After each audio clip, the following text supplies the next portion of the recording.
அவர் அப்பொழுது சொல்லியிருந்தார். 12 லேகியோன் என்ற ஒரு வார்த்தையை அவர் பயன்படுத்துகிறதை பார்க்கிறோம். கிறிஸ்துவின் நாட்களிலே ரோம சாம்ராஜ்யம் எருசலேமை ஆண்ட பொழுது ஒரு லேகியோன் என்ற கணக்கிற்கு 6000 சிப்பாய்கள் அல்லது போர் வீரர்கள் கொண்ட குழு என்று நாம் அர்த்தம் கொள்ள வேண்டும்.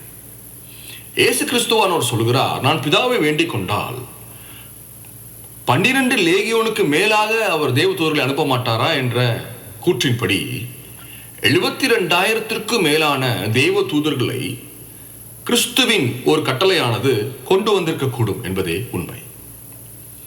அந்த 72,000 தேவ தூதர்களில் ஒரு தேவ தூதனுடைய வல்லமையை குறித்து வேதம் என்ன சொல்கிறது என்றால், 2 ராஜாக்கள் 19 அதிகாரம் 35வது வசனத்திலே, அன்று ராத்திரியில் சம்பவித்தது என்னவென்றால், கர்த்தருடைய தூதன் புறப்பட்டு அசீரியரின் பாளையத்தில் 185,000 பேரை சங்கரித்தான்.